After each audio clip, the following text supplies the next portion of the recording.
Assalamualaikum warahmatullahi wabarakatuh. Kembali lagi di Area D31 Media. Oke bre, jadi pada video kali ini saya pengen bahas tentang langkah tepat menuju MotoGP. Ya, ini saya bukan menyalahkan langkah yang telah dilakukan oleh pembalap-pembalap Indonesia saat ini dan sebelum-sebelumnya, tapi ini lebih kepada pendapat saya pribadi, yang dimana ini sebenarnya langkah yang sangat efisien dan efektif banget, bisa dicoba adik-adik kita, ya kita katakan seperti itu, adik-adik kita yang ingin menuju MotoGP dan orang tuanya memang memiliki passion ke sana dan juga memiliki kemampuan secara finansial dan juga link-link yang bisa menghantarkan anaknya ke sana. Ini sebenarnya langkah yang cukup bagus. Kenapa saya bisa bilang begitu? Karena memang dengan langkah begini sudah terbukti pembalap-pembalap di luar Indonesia seperti Jepang, Malaysia, ataupun ya mungkin itu ya, dua itu yang benar-benar bisa memposisikan pembalap-pembalap itu dengan posisi terbaiknya dan juga posisi tawar yang jauh lebih efisien. Oke, sebelumnya saya mau terima kasih buat kalian yang telah mengklik video ini dan juga salam kenal buat yang baru bergabung, dan terima kasih, semoga rezeki kalian bertambah berkah dan juga target-target kalian bisa tercapai dan semua yang kalian harap-harapkan bisa ya terpenuhi, tercapai. Amin. Oke, sebelumnya saya pengen mulai dengan sebuah pemikiran di mana kita juga tetap bersyukur ya dengan banyaknya pembalap Indonesia yang sudah membalap di ajang Grand Prix. Ya, walaupun sebelum Grand Prix ada step-step sebelumnya yang itu juga sudah dilakukan pembalap-pembalap Indonesia. Kita sebut aja mungkin dari perwakilan Astra Honda Racing Team itu sudah cukup baik, sudah cukup banyak. Namun buat saya pribadi ini bukan sesuatu yang ideal untuk saat ini dan kedepannya. Kenapa? Pertama, dengan konsep seperti itu otomatis si pembalap harus segera mungkin membuktikan dia mampu, dia pantas untuk mendapatkan posisi-posisi tersebut, kepercayaan tersebut untuk dia gunakan dengan hasil yang bagus. Tapi faktanya kan memang tidak semudah itu, tidak seperti itu juga yang bisa dilakukan pembalap. Butuh proses, butuh waktu, butuh adaptasi yang tidak cepat. Itu pun yang dialami juga pembalap-pembalap di seluruh dunia, yang dimana kalau buat saya dengan posisi seperti itu, ketika mereka diberikan kesempatan dan mungkin target-targetnya tidak tercapai, mereka akan diregenerasi oleh adik-adik di bawahnya, yang mereka harus terima keadaan dan mungkin mereka masih tetap menjalin kontrak ataupun keterikatan dengan Astra Honda Racing Team, yang dimana mereka mungkin diberikan wadah lain, ajang lain yang mungkin tarafnya di bawah Grand Prix, ya mungkin Asia.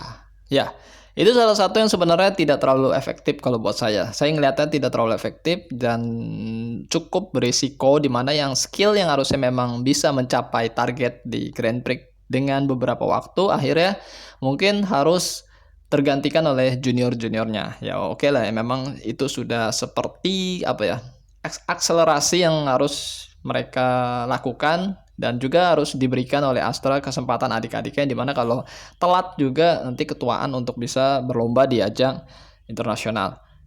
Nah, yang dimaksud di konten ini apa sih sebenarnya? Yang pertama adalah seorang pembalap itu mungkin oke lah kita bicara menuju MotoGP dari Indonesia aja ya. Saya pengennya pembalap itu memulai dengan mini GP. Ya, konsepnya seperti ini, mini GP sekarang pun sudah ada wadahnya langsung di bawah naungan FIM, yaitu FIM Mini GP. Dan mereka pun akhirnya nanti finalnya bersaing dengan pembalap dari seluruh dunia, ya kan, di sirkuit Eropa, lebih tepatnya mungkin daerah Spanyol sana yang sudah 2 musim dilakukan.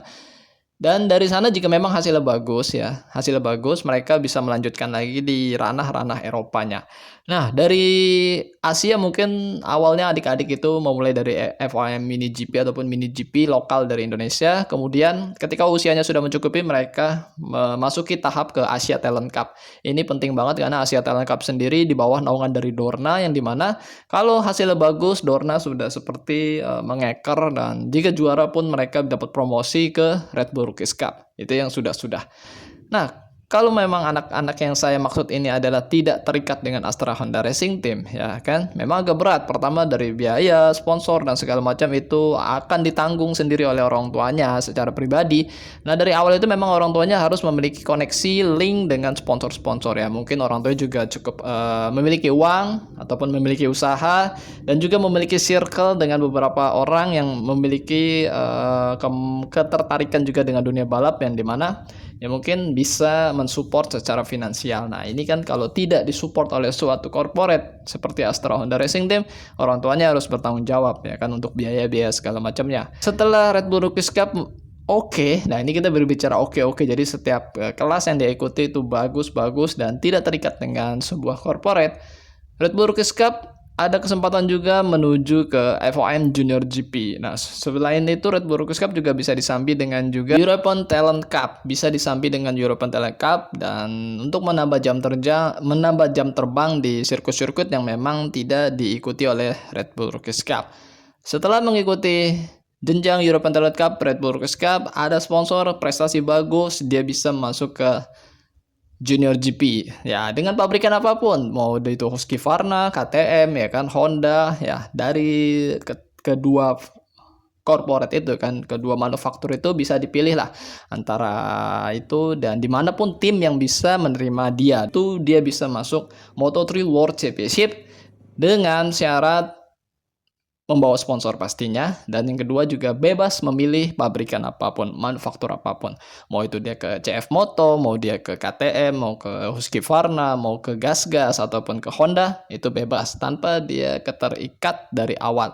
Nah dengan seperti itu dia bisa memilih sebuah motor yang kompetitif di saat musim tersebut untuk bisa menunjang karir dia menuju MotoGP. Jadi dia bisa pilih, oh musim ini yang kompetitif sepertinya gas-gas. Oke, dia orang tuanya mengarahkan menggunakan motor gas-gas, ataupun musim itu dia yang paling oke manufaktur adalah Honda NSF 250 RW. Akhirnya orang tuanya mengarahkan kepada tim yang menggunakan motor Honda NSF 250 RW.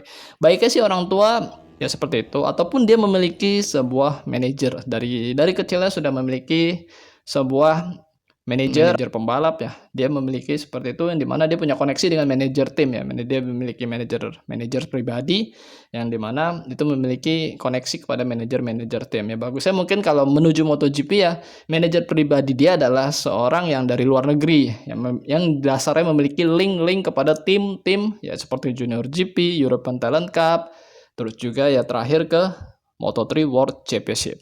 On Malaysia down in 22nd place and after such a difficult. Nah, apakah dengan orang tua yang tidak memiliki harta cukup banyak bisa mengarahkan anaknya seperti ini? Menurut saya masih bisa, mungkin ketika dia memiliki sponsor ataupun pintar mencari sponsor kepada corporate dari Indonesia sendiri yang memang tertarik dengan dunia balap. Ya, oke. Mungkin ini pemikiran saya aja, tapi mudah-mudahan akan ada pembalap Indonesia seperti ini polanya, yang dimana mereka tidak terikat dengan suatu corporate dan bisa memilih motor apapun. Ya, sehat-sehat buat kalian semua. Jangan lupa makan dan jangan lupa berdoa. Akhir kata, wassalamualaikum warahmatullahi wabarakatuh. Bye-bye.